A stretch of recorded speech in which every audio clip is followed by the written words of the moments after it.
Hello everyone. So today I wanted to talk to you about this book, this novel, 100 Years of Solitude by Gabriel Garcia Marquez. And I'm very sorry if I mispronounce some names. This is a new language for me. So this is one of the best uh, magical realism books that are out there. As you can see, the great Salman Rushdie has also praised this book, the greatest novel in any language of the last 50 years. So I'm sure it will remain one of the best novels in probably 100 years also. But this is a paperback version. It's roughly 400 pages long.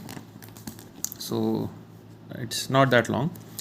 So what is this magical realism and what is this story about? in As far as I can understand, magical realism is basically a sort of fantasy, but the magical powers of the main characters, it doesn't influence the story too much, and not to that great effect, and it's only a narrative tool. And as far as I understand it, it's mainly employed by the post-colonial literature, and it's not necessary now. You can see recent authors using magical realism to tell great stories like Murakami and Salman Rushdie also. He took inspiration from this, and so it's not purely fantasy, but it's there are elements of magic here and there, and as the term suggests, magical realism. So magic or magical abilities or supernatural abilities, they are seen as a natural part of life in the character. So if someone is doing something magical, the other characters don't view it as magic. It's seen as a normal thing. So it's seen as if the magical abilities are part of that reality. So it's a good, you can say, narrative tool. I was new to this, so it's every new reader is confused by what's happening here. For a long time, the story seems very realistic, very grounded, but suddenly something magical happens, and we are just meant to accept it.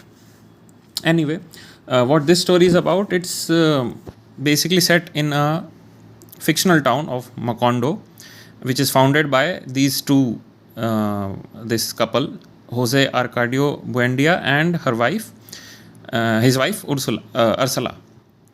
And so this story is about basically around 100 years, and it covers 7 generations of this family.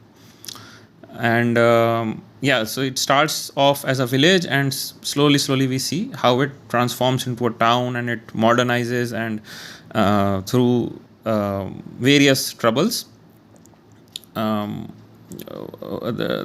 trials and tribulations of this family especially. And so let me just show you the trouble with this book that I have heard from many people, that it's very tough to understand and to to keep track of, because these 7 generations, these are the names of these family members. They are very similar. So the first generation, you can see Jose Arcadio Buendia and Ursula, and their children are also named Jose Arcadio and Aureliano. And again, the next generation has Arcadio, then Aureliano, then Arcadio. So it gets confusing, and I can understand that. I will tell you my experience about reading this book. The initial part of the book, I was really impressed. It's a new setting, some sort of new, world building you can sense in the story. But after a while, I'll be honest, it got very boring, because the same plot lines seem to repeat themselves, and I couldn't understand why the author putting so much emphasis on these characters. And so it goes on, and I was afraid that the story might not please me as such. But the final ending of this book, the novel, it just blew my mind. This is probably the first story first novel that I have read, that the first line of this novel and the last line of this novel, they they will tear your heart into shreds, especially the last line.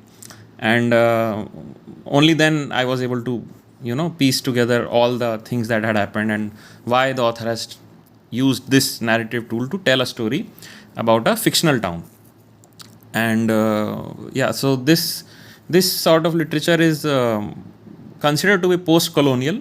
So any it's sort of a universal story, because any culture which has experienced loss at the hands of colonialism in the past 5 centuries or even earlier, so they'll be immediately able to grasp the message of this book. And I won't show you the last line, because obviously to me that line holds a very deep meaning. And even the first line, it's the storytelling is obviously not very linear. And many years later, as he faced the firing squad, Colonel Aurelio Buendia was to remember that distant afternoon when his father took him to discover ice. So just the first line, it's one of the most famous lines in literature. And you can see the jumping of timelines. Many years later, when he faced the firing squad, he was to remember that distant afternoon. So how many times the author is jumping timelines in just the first sentence. But the book is not that complicated. I wanted to share this with all you fellow viewers, that I've heard this, that it's a very complex book and the characters are very hard to keep track of. But I think there is a point to all this, that this is my personal view. I will obviously read it again, but the repetitive nature of the characters, and even if you forget which generation kid did what, it really, to me, it really doesn't matter, because it doesn't take anything away from the ending of this book. And then you will be able to piece together everything, that why was this why was this story supposedly such a mess. And maybe you will start reading it again, cover to cover, to understand the whole story. So that's the review of this book. And luckily, this book is being translated, is being adapted into a Netflix series this year only. And the series is being handled by Gabriel Garcia Marquez's sons. So they are personally involved in this project. So there are high hopes from the series also. So I think the trailer has already dropped. So if you have not read this book, I would suggest you to please give it a read. And don't be disheartened by the middle chapters.